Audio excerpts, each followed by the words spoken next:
Semua orang bertobat pada saat dikasih kesempatan. Ya, kalau kita lihat saudara, saya berdoa di tempat ini orang-orangnya bertobat ya saudara ya. Kalau saya lihat saudara, udah dikasih kesempatan, udah dikasih peringatan, udah dikasih warning, tetapi tetap saja tidak ada perubahan di dalam hidup. Oleh sebab itu, orang itu menyia-nyiakan anugerah Tuhan. Dan yang lebih parah lagi, setelah dia menyia-nyiakan anugerah Tuhan, apa? Hidupnya akan menuju kepada kebinasaan. Tetapi pada siang hari ini, kalau saudara menyadari anugerah Tuhan, saudara menyadari kasih karunia Tuhan, saudara menyadari bahwa saudara dan saya dapat kesempatan dari Tuhan, saya percaya hidup kekal menjadi bagian di dalam setiap kehidupan kita sebagai orang percaya. Yang percaya beri kemuliaan nama Tuhan yang paling mulia. Nah, kita langsung masuk dalam pertanyaannya. Pelajaran apa yang bisa kita dapatkan dari pohon ara yang tidak berbuah? Saudara siap diberkati pada siang hari ini? Yang siap diberkati bilang kiri kanan saudara, siap-siaplah diberkati Tuhan. Yuk. Yang pertama, kita buka kembali ayat 6 dan 7. Pelajaran apa yang bisa kita dapatkan dari pohon ara yang tidak berbuah? Yuk kita baca bersama-sama ayat 6 dan 7. 1, 2, 3. Lalu Yesus mengatakan perumpamaan ini. Seorang mempunyai pohon ara yang tumbuh di kebun anggurnya, dan ia datang untuk apa? Mencari buah pada pohon itu, tetapi ia tidak menemukannya. Ayat 7 dibilang apa? Ayat 7 dibilang apa? Bisa tampilkan. Lalu ia berkata kepada pengurus anggur itu, sudah 3 tahun aku datang mencari buah pada pohon ara ini, dan aku tidak menemukannya. Tebanglah pohon ini. Untuk apa ya hidup di tanah ini dengan percuma? Perhatikan di dalam ayat 6, bisa ditampilkan kembali ayat 6. Dia bilang ini, seorang mempunyai pohon ara yang tumbuh di kebun anggur, ia datang untuk mencari. Jadi yang pertama pada siang hari ini saudara dapatkan pelajaran apa yang bisa kita dapatkan dari pohon ara yang tidak berbuah? Yang pertama bisa tampilkan, Tuhan mau saudara dan saya berbuah. Amin. Yang pertama pada siang hari ini gimana Bapak Ibu? Tuhan mau saudara dan saya berbuah. Bilang kiri kanan saudara, kita harus berbuah. Amin. Yes, Tuhan mau pada siang hari ini saudara dan saya berbuah. Kita harus sadar, tugas kita sebagai orang percaya, kita pendeta, jemaat, pebisnismen, apapun profesinya, tugas kita sebagai orang percaya, gimana Bapak Ibu? Berbuah. Harus sadar. Dan setiap hari ini, saudara dan saya harus berbuah.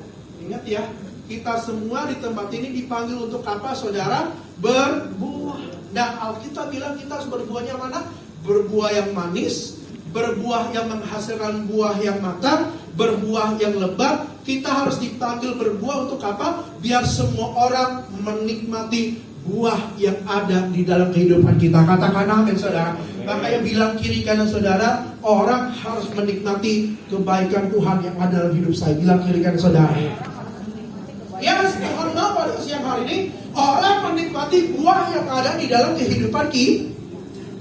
Nah kalau ada orang nanya sama saya, Pak Pendeta, tujuan hidup Pak Pendeta apa? Yang pasti pertama masuk surga.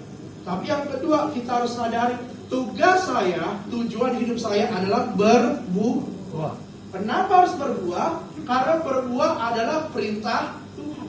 Kita harus sadar, kita semua di tempat ini disuruh Tuhan untuk apa? Menjadi berkat. Dimanapun saudara berada, kita harus jadi berkat.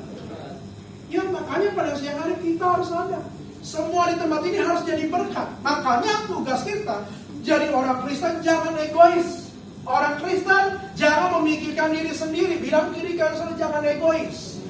Bilang kiri kanan saudara jangan memikirkan diri sendiri. Ya saya mau bilang pada siang hari ini, tugas kita berbuah supaya orang merasakan kebaikan Tuhan Yesus yang ada dalam hidup kita. Makanya pada siang hari ini saya percaya, kalau saudara berbuah, saudara jadi berkat dimanapun berada, saya pastikan saudara itu akan diberi umur panjang sama Tuhan, dan saudara akan dipakai Tuhan luar biasa. Yang percaya beri kemuliaan nama Tuhan yang paling mulia.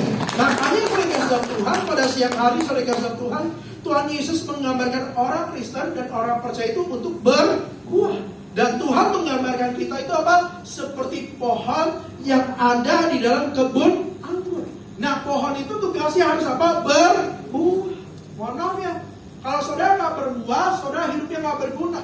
Kalau saudara nggak berbuah, hidup saudara nggak ada artinya. Sebagai contoh, kalau di rumah kita, ya, kita lihat tanaman kita, lihat pohon itu nggak berbuah, ujung-ujungnya apa? Saudara kasih Tuhan, ditebang, ya.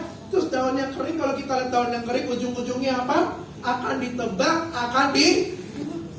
Kalau nggak dibuang, nggak ditebang, ya apa? Ya akan jadi bahan dekor.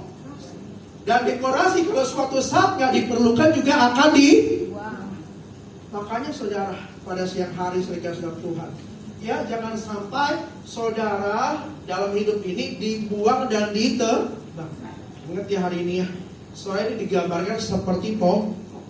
Kita ini adalah tanaman yang sudah ditanamkan dengan apa? Dengan namanya firman Tuhan.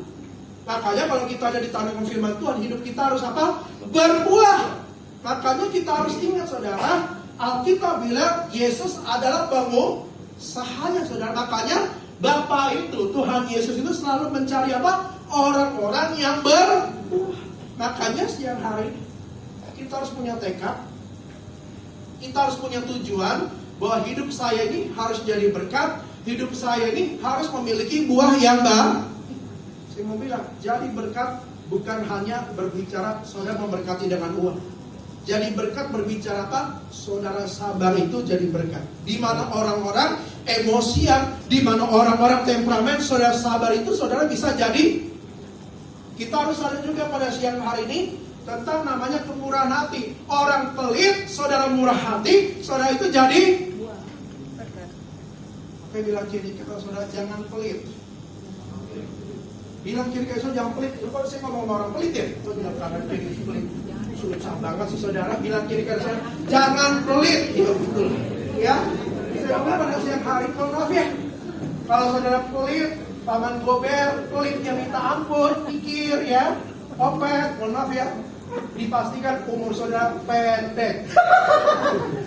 Ya makanya pada siang hari, ya makanya belajar. Siang hari jangan jadi pelit, harus jadi sumber berkat, harus menjadi orang suka sama hidup kita. Amin. Mohon maaf ya, biasanya orang yang umurnya pendek itu kalau hidupnya udah nggak berguna di dunia ini. Makanya pada siang hari saudara sadar, saudara harus jadi berkat, jadi sumber berkat. Saya percaya saudara umur panjang, penggenapan Alkitab umur manusia 70-80 tahun akan terjadi di dalam hidup saudara dan saya. Yang percaya beri kemuliaan nama Tuhan yang paling meriah. Makanya kita harus sadar, harus jadi berkat dengan waktu kita, dengan tenaga kita, dengan kita melayani Tuhan, dengan membawa sukacita kemanapun saudara pergi. Saya bilang itu namanya jadi. Jangan sampai saudara pergi ya, mohon maaf ya, saudara pergi kemanapun, melihat muka saudara orang empet, tahu orang empet, muak. Ya kalau lihat saudara, ada dia tuh seru banget ya, ada dia tuh luar biasa ya, jadi dipakai Tuhan. Udah aku mau deket sama dia deh, aku pengen bergaul sama dia.